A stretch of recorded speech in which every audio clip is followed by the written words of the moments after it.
Okay, guys, good morning. Okay, pickles. Alright, so I didn't do a video yesterday. I was going to do a video yesterday, but I also got distracted. Um, and then by the time I got done doing what I was doing, I was whooped. Um, Dan and I started cleaning out my craft shed, and that about beat me physically and emotionally. And when I say emotionally, it's because, okay, I've crafted my whole adult life. I mean, I crafted as a child, but um, not like I did as an adult. Um, as an adult, around working, I crafted when I could. And my later years as an adult, I really got into it with my mom, especially when she was sick. We did a lot of crafting around her illness. Because I've told you in the past, my mom had cancer, and she had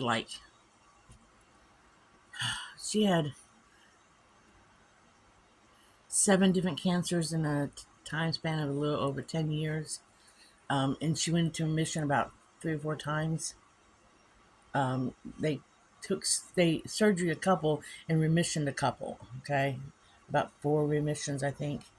I can't remember I mean, I think she went into remission at least 4 times.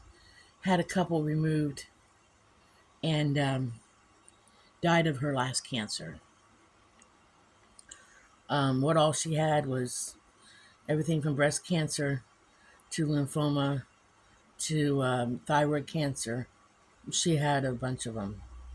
Um, so around a lot of times when she was feeling good, we'd sit in the craft room and we'd sit and we'd talk. My mom was an art teacher. Okay, she was an art teacher. She's an educated art teacher. So she taught me a lot of stuff, and what she didn't teach me, I learned on my own. And she used to tell me,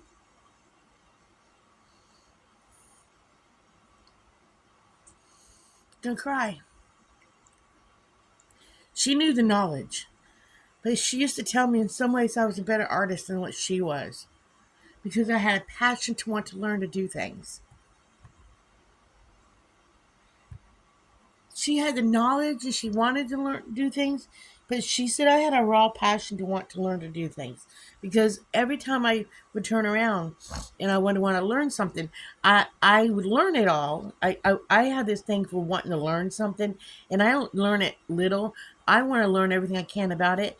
I'll master it, and then it's like I'm bored with it. Like loom knitting, I I took on loom knitting with the storm. I learned how to make all kinds of things with loom knitting. I mean, I did all kinds of stuff with loom knitting. Even because she teased me one year when we put some stuff in the county fair and for prizes and stuff. And I won first prize. I won first place. I won first place for a pair of sandals. I took the flip flop bottom and removed the flip flop tongue, the thing that goes between your toe, and I converted the bottom of the sole into a pair of really pretty sandals by making, and I did this all with the loom knitting. Look up loom knitting. It's where you knit on a round circle loom, or board knitting, where it's the long loom. And I won first place on a pair of simple, pretty sandals. And she teased me because she had put something else in the fair that had taken, oh, she had weaved a um, blanket that had taken her like months to make. And she had on these, they're called money loving looms, I think. And that's another story in a minute. But she had taken and spent months making this blanket. And she didn't even get a ribbon for it. But she teased me because I got first place on those sandals, and she got nothing on her blanket that took her months to make, and it only took me a couple of weeks, a week to make the sandals. So, but she used to tell me that I was more of an artist in ways than what she was. But I couldn't. I can only draw so much, and I always thought she was a much better um, landscape drawer than I was, and I just her knowledge was so much more. But that's I always felt like that was a compliment from her. Now the money loving looms, and this is again when she told me one time that I was much better than her, um, because if you would see any of these yarn placemats in thrift stores that look like they're from the 70s, that's what we're talking about. The way the women weaved them, because we actually got a hold of the guy who made these looms back in the 70s, and he actually hired me. I can't remember what state he's out of right now. I think it's Michigan, but I could be wrong. Or Indiana, one or the other.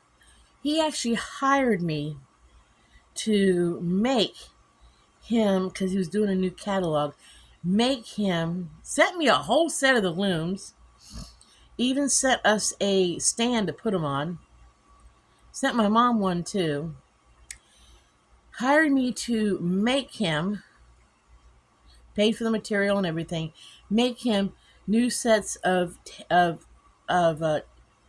placemats. Even told me that if I came up with any ideas of my own, to tell him the direction, write down the directions on how to make it and everything. And I did. I came up with a flag placemat, sent him the instructions on how to make the flag placemat, because I got creative after I made him what he requested me to make him, the colors he requested. But when I sent him the instructions after he told me, and I had sent him something else I had made on my own, that was, I can't remember what it is right now. But the flag one stands out in my mind because I thought the flag one was great, because I was starting to try to do the seasonal, how everybody likes to decorate for the seasons. And people do decorate for patriotic seasons. I was starting to make some things for the different seasons, and told him that I would do I think a Valentine's one, where I did tied them off, because you tie off in sections. That I would do some with like Valentine's necks and stuff like that. And he told me, well, no, I really want you just to do the ones I want. And I again corresponded with him and said, well, you told me you wanted me to get creative, and any creative idea you were interested in. He says, well, not really. I kind of lost interest in doing it for him. So I kind of quit doing it for him. I thought to myself, well, the old guy really just wants to go back to what he did originally. So I offered to pay him for the looms and stuff. He says, no, you earned them for what you did. So, and that was backbreaking. That was, to work on those looms. But yesterday, Dan and I opened up the craft shed, and I started pulling stuff out. And so far, I've only packed 2 boxes to take to Ohio, to Pennsylvania. And there's a whole tarp sitting outside of stuff that I said to him, we'll sell it, we'll sell it, we'll sell it, we'll sell it. So he said he was real proud of me for that. Sold three tubs full of stuff to his oldest daughter. Gave her a deal of some stuff that she uses. The moment she opened up a tub of pony beads, because she uses them to crochet with, and I said, give you a good deal on these pony beads. Well, before I could even say anything, when we opened up, showed her how much pony beads it was, because I used that before people go freaking out. Anybody who's a craft on here understands. I used them for wind chimes and stuff. Her eyes went like, they were like, because she was amazed at how much I had. But if you're a true craft hoarder, you don't get your hoard overnight. Your hoard happens over time. So she took the deal because she got a good deal on it. She won't be buying pony beads for ever. And all this craft hoard happened before I met Dan. Before I met him. Because I have not been to a Hobby Lobby but one time since I've been with Dan. And I went in for one specific thing, and I can't even tell you what it was. And I went in with, I even walked in saying, I have blinders on, out loud. And the cashiers joked around like, about something about, did you take your blinders off when you went to the store? And I said no. And the only thing extra I got when I went through there, other than what I went in for, was Dan had said something about a bird feeder, a bird bath before. I went in there like weeks before, and they had their glass bird baths on sale, and I picked him up a glass bird bath, a um, a sunflower bird bath for the front yard at the time. It got broke since then. But I had picked him up a glass sunflower bird bath, and that's the only walked out buying 2 items, which that never has happened in my life before at Hobby Lobby. Have I ever walked out of only buying 2 items at Hobby Lobby? My friend Suzanne would tell you that. You know, maybe 200 items in the past, or 22 items in the past, or 42 items in the past, or 102 items in the past before that day. And I have not been in a Hobby Lobby. I haven't been in a Hobby Lobby or a Michael's. I haven't been in Michael's in 3 years. But I haven't been in a Hobby Lobby in over 2 years. So I'm very proud of myself. My mom and I used to go to Hobby Lobbies in Florida once or twice a week. In fact, if we didn't come in for a couple weeks, some of the cashiers would say, "I missed you guys last week." We just go in there. We used to say if we didn't go for, my mom and I used to joke around and say, we just had to go in there and smell the store. That's how often we used to go when she would feel okay after we went to her chemo or after we went to her cancer doctor. She would say, well, today I feel like I could go through there. You want to go through there? And I'd push her through even in a wheelchair. Because we just enjoyed going through Hobby Lobby. So I've been a very good girl the past several years. I haven't bought anything.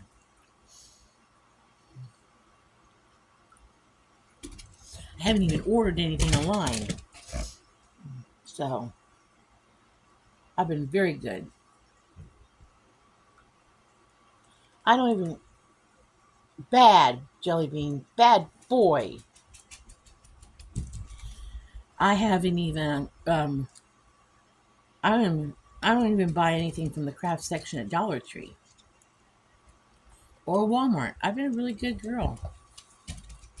If there's some one little itty bitty thing I need, like one bottle of little craft paint in the past, I go buy that one little bottle of craft paint and be done. I'm really good. Get over there on your little pillow. Now get out of Mom's face so she can talk. But I've been really good. But yeah, yesterday we were going through, and what I thought I could sell on Marketplace, I listed it. So did some good deals for people.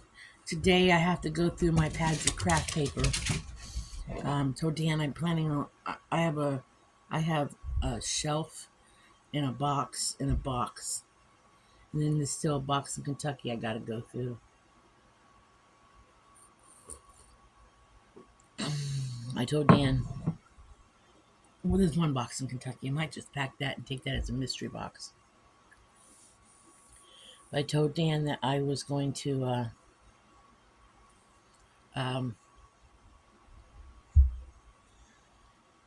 not that I was only planning on taking 2 boxes of craft paper. I think that's a good start. I can always buy a pack. I can always buy paper down the road. And I'm not talking giant boxes of paper. I'm talking small boxes of paper. So I'm only going to take 2 boxes of paper. And for me, that's a good thing.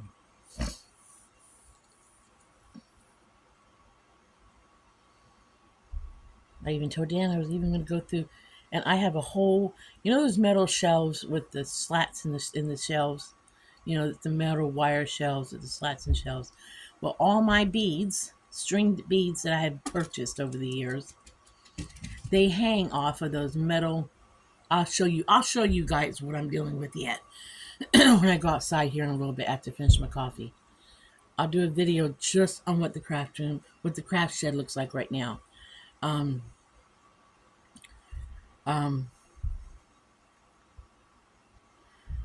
but my beads hang off of the metal shower curtain hooks that you push in and they set in a groove. My beads hang off that. I told Dan I'd even go through some of my beads, and maybe I won't take all my beads. I really thought they'd never move again.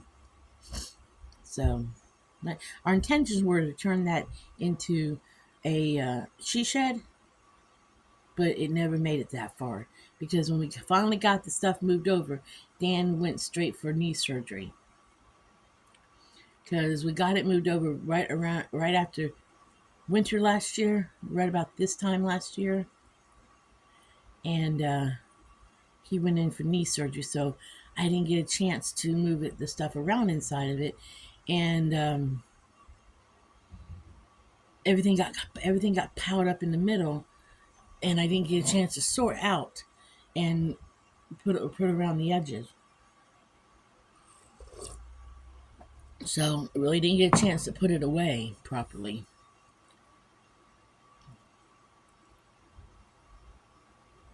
And my plans were to sort it a little bit when I started putting it around the sides of the inside. I got the shelves on wheels because eventually I was going to finish off the inside. Pull a shelf out, pull one wall out, and finish off the walls eventually, and make it really nice, cute inside. But for now, I just put up styrofoam walls to keep moisture out and stuff. And there wasn't no moisture problem because nothing's had any damage whatsoever in the whole year being in there. There's been no loss of anything. So that did work. But it's just time to get rid of it. It's just time to, I told Dan yesterday, I said, if I seem off, just let it go because I'm just getting rid of years and years and years worth of a hoard. I mean, this started in my 20s, this hoard. I'm 58. This was not an overnight, let's go to the store and buy it. This is like years of collecting this stuff. And now I'm going through it at 58 and deciding what I'm taking with me. A lot of this stuff was bought over a long time. I mean, y'all should have seen what I had in Florida. My mom and I had an extra large 2-car garage building that was plumb packed full of craft stuff to the point where we had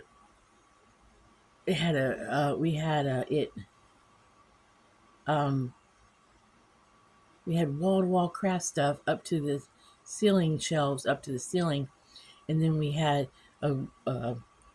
shelves down the center, and we both had our own designated work area with shelving units underneath our tables, and that was wall to wall.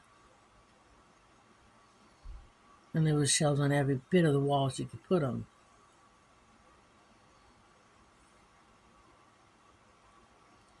So,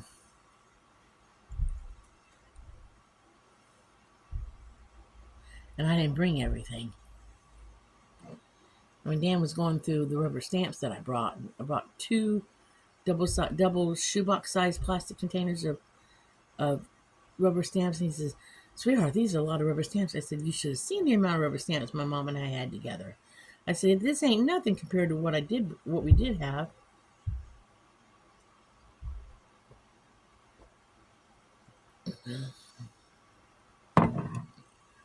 So,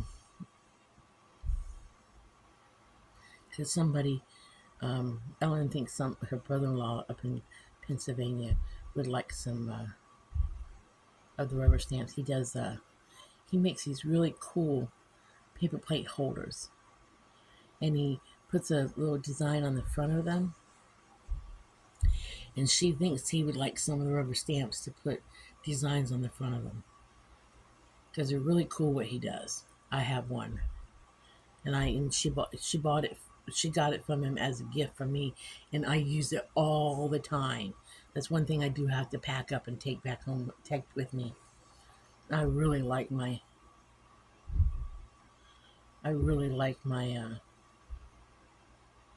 um, paper plate holder.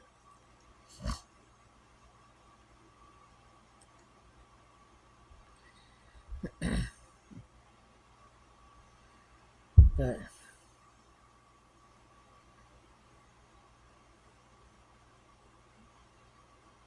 hey, parrot boy, I love you.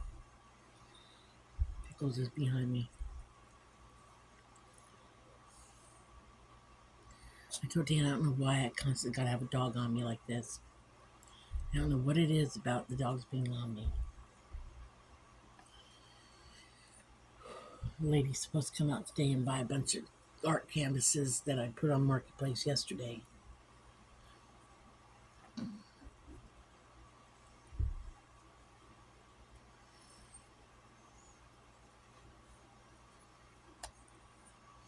I told Dan I can replace them when I get up to Pennsylvania if I need one.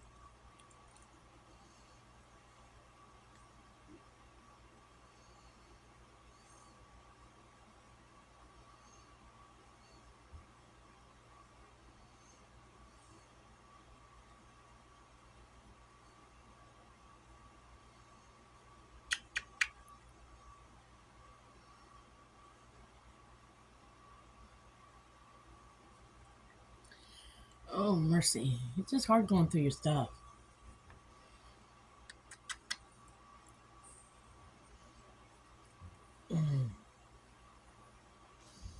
Okay. All right, well, I'm going to let you guys go on this video, and then I'll take a video of some of the stuff I'm going and doing in the craft room. I'll show you guys what we're doing today.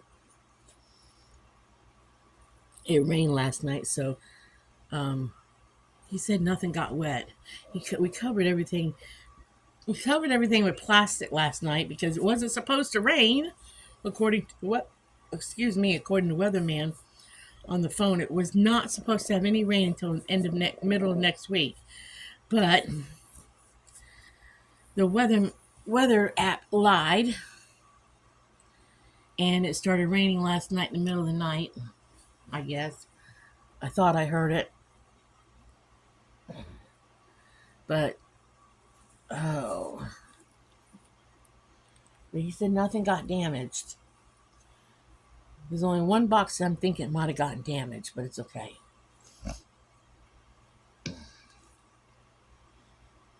But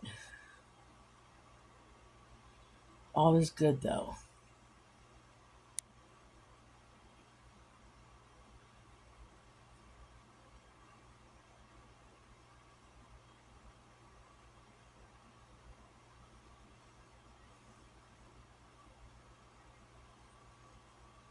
But I'm going to let you guys go. Remember, like and subscribe.